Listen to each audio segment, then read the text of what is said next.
Are you prepared to discover more about the mysterious petrodollar economy? It's a risky game that's been going on since 1973. It has the power to control the whole economy, and it is what made the US dollar the world's currency. The petrodollar was so strong that it gave the US government the power to spread its influence all over the world on its own.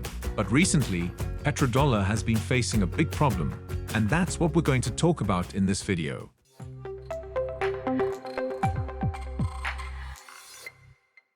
We try to give you the most useful and educational information about major world news, so you can stay up to date. Let's start with a big question.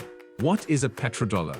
When Saudi Arabia and the United States signed the infamous Oil Security Trade Agreement in 1973, the term petrodollar came into use.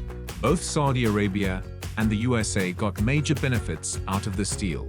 The US agreed to give the Saudis weapons, ammunition, and security, and the Saudis agreed to only sell oil for US dollars. This deal was good for both countries because it helped them grow into the wealthy, developed economies they are today. When OPEC countries only sell their oil in US dollars, governments all over the world are forced to keep US dollars as reserves. This leads to a high demand for the US dollar, which keeps its prices stable even when the economy is slowing down. This was seen recently when inflation hit the US in the middle of 2022. Instead of the US dollar losing value against other major currencies, its prices are slowly going up. No matter how close a country is to the United States, if it doesn't make its own oil, it has to keep a stockpile of US dollars, so it can buy the oil that everyone needs. Oil is so strong that it can bring a country to its knees. There have been a lot of arguments, but if a country can control oil, it can control the whole world. This is true of the United States, and they made good use of the chance. But with the recent turmoil in the world economy, the war between Russia and Ukraine, the tensions between the US and China, and Saudi Arabia's refusal to grant the US request, a new BRICS currency may be on the way. All of these things are putting pressure on the petrodollar. But if the petrodollar is so strong, what dangers does it face? Let's take a U-turn to figure it out. OPEC, which stands for the Organization of Petroleum Exporting Countries, recently, around October, said that they would only cut their oil production by 2 million barrels per day. It was thought that this decision was needed to keep oil prices high in the face of a coming economic crisis. This choice sent a message of hostility to the West. The US asked the Saudis right away to change their minds. Even US President Joe Biden went to Saudi Arabia to try to persuade Crown Prince Mohammed bin Salman to lower the price of oil. But nothing seems to have come of it except a fist bump.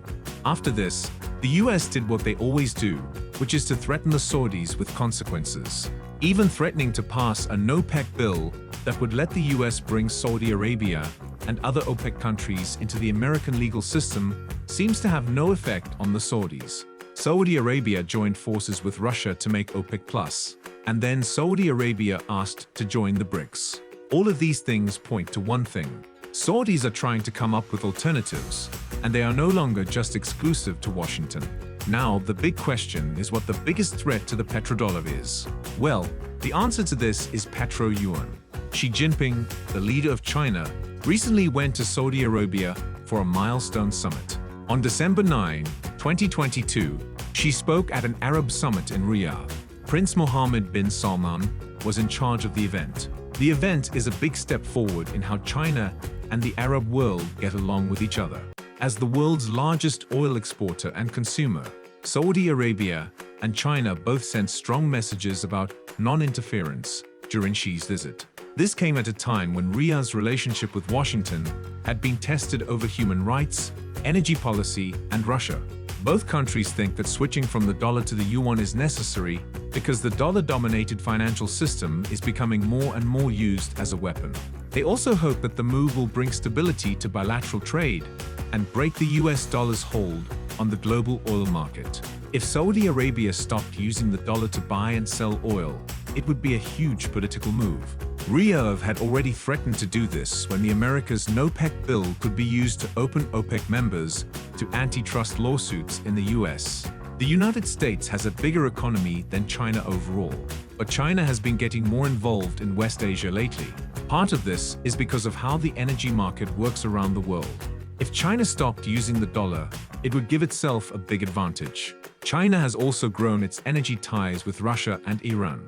This is in line with the country's political views, which see Russia as a major power with huge economic, defense, military, and technological potential, and Iran as a large economically developed country whose defense industry has made a lot of progress.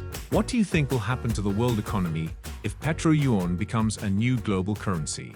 Tell us in the comments, and thanks for watching.